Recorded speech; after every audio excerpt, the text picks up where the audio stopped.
परमात्मा ने आपको सबसे अलग बनाया है। दूसरों के जैसा बनकर अपनी वास्तविकता को खत्म ना कीजिए। हरे कृष्णा दोस्तों, मैं हूं चेतन वशिष्ठ। आज जो अनुभव आपको बताने जा रहा हूं यह आगरा की रहने वाली सिद्धि कपूर जी का है। सिद्धि कपूर कोरोना से पहले हर महीने भगवान के दर्शन करने, बांके बिहारी जी के दर्शन करने वृंदावन जाती थी। 12 फरवरी को इनकी एनिवर्सरी होती है। इस बार इन्होंने भगवान से मांगा कि हे बांके बिहारी, मैं जब जाऊं तो आप अपने गुलाब के फूलों की माला मुझे पहना देना। मुझे लगेगा कि आपका आशीर्वाद मिल गया। इनकी 2 बेटियां हैं, पवित्रा और कृष्णा। कृष्णा इन्होंने नाम रखा है कृष्ण और राधा जी के नाम पर। इनके पति हैं अजय कपूर। तो ये वृंदावन गई बांके बिहारी जी के दर्शन करने के लिए। 12 फरवरी का दिन था, एनिवर्सरी का दिन था। भगवान के दर्शन हुए, अच्छे दर्शन हुए। वहां गोस्वामी जी से इन्होंने कहा कि मुझे माला चाहिए भगवान की। वहां कई गोस्वामी थे, इन्होंने सबसे कहा मुझे माला चाहिए भगवान की, लेकिन किसी ने भी माला नहीं दी इनको। ये बड़ी दुखी हुई। विशेष दिन था इनकी जिंदगी का। रोने लगी, परेशान हो गई, बोली कि भगवान के पास आई हूं। छोटी सी चीज मांगी थी, माला मांगी थी। माला भगवान दे देते तो ऐसा लगता कि भगवान का आशीर्वाद मिल गया। मन दुखी हो गया इनका। दुखी मन से अपनी बेटी को गोदी में उठा करके बाहर निकली, मंदिर के बाहर पहुंची। मंदिर के बाहर इनको एक पति पत्नी मिले। पति के हाथ में गुलाब की माला थी। पति ने कहा कि मैं यह गुलाब की माला आपके बेटे को पहना दूं। सिद्धि की गोद में उनकी बेटी थी। वो उनकी बेटी को उनका बेटा समझ रहे थे। तो जब वे उनकी बेटी को माला पहनाने लगे, बेटी रोने लगी।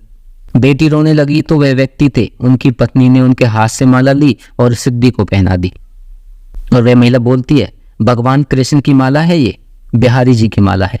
सोच लो कि भगवान का आशीर्वाद तुम्हें मिला है। हमें बहुत दूर जाना है, यह माला तुम्हारे लिए है। और यह माला जैसे ही सिद्धि कपूर को पहनाई, सिद्धि कपूर भावविभोर हो गई। भगवान से इतना ही तो मांगा था, बस यही तो कहा था कि माला दे देना, ऐसा लगेगा आशीर्वाद मिल गया। भावविभोर होकर के रोने लगी। सिद्धि के साथ एक आंटी गई हुई थी। आंटी बोली कि क्या हुआ, तू रोने क्यों लगी? माला ही तो पहनाई है इन्होंने तुम्हें। बोली कि मैं भी आती हूं। भाग करके मंदिर के अंदर दोबारा गई। भगवान को धन्यवाद दिया। भावविभोर थी। कृष्ण को देखा, बोला कि प्रभु आपने सुन ली, आपने आशीर्वाद दे दिया। मैं बहुत खुश हूं, बहुत बहुत धन्यवाद आपका। मुझे बिल्कुल उम्मीद नहीं थी कि मंदिर से बाहर निकलने के बाद इस तरह से आप आशीर्वाद देंगे। यह प्रार्थना करके, भगवान का धन्यवाद करके बाहर निकली। बाहर निकली तो देखती है कि वह महिला और पुरुष जो वहां थे वो अब नहीं है। इनको लगा कि इधर उधर होंगे। इन्होंने हर जगह उनको तलाश किया। वे बताती हैं कि मैंने बहुत खाक छानी, हर जगह गई, जो जाने वाले रास्ते हैं उन पर गई। मुझे लगा कि बस एक बार मिल जाएं, बस एक बार मिल जाएं, लेकिन वो नहीं मिले, कहीं भी नहीं मिले। इनका कहना है चाहे वे साधारण मनुष्य थे, चाहे वो साधारण महिला थी, लेकिन मेरे लिए वो भगवान थे, मेरे लिए वो राधा रानी थे।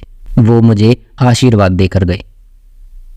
दोस्तों, मैं हमेशा कहता हूं, आप जब भी भगवान के द्वार जाते हैं, अपने घर से जो कुछ भी सोच कर जाते हैं, जिस भाव से जाते हैं, आपका भाव पूर्ण होता है, परिपूर्ण होता है।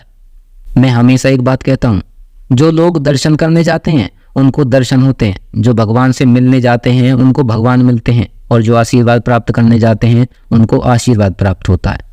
जो जिस भाव से जाते हैं भगवान उस भाव को ग्रहण करते हैं। इसलिए अपने भाव में यह सोचें कि आप चाहते क्या हैं। कृष्ण कहते हैं कि मैं हर भौतिक चीज तुम्हें दे सकता हूं, तुम्हारी सारी इच्छाएं पूरी कर सकता हूं, लेकिन इससे मैं तुम्हें प्राप्त नहीं होऊंगा। मुझे प्राप्त करने के लिए तुम्हें मेरे पास आना होगा, और जब तुम मेरे पास आ जाओगे, मुझे प्राप्त कर लोगे, तो इस पूरे ब्रह्मांड की हर चीज तुम्हारी हो जाएगी।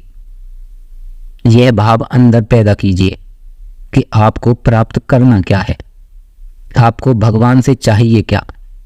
सिद्धि कपूर का विश्वास और बढ़ा। उनका कृष्ण के प्रति प्रेम जो है वह बचपन से ही था। तभी उन्होंने अपनी बेटी का नाम कृष्णा रखा। भगवान ने उनकी प्रार्थना सुनी। भगवान आपकी भी प्रार्थना सुनेंगे जब आप अपना भाव इस तरह से रखेंगे। दोस्तों, आज की इस वीडियो में बस इतना ही। जल्द ही मिलेंगे एक और नई वीडियो के साथ। तब तक अपना ख्याल रखिएगा। जय कृष्णा, राधे कृष्णा।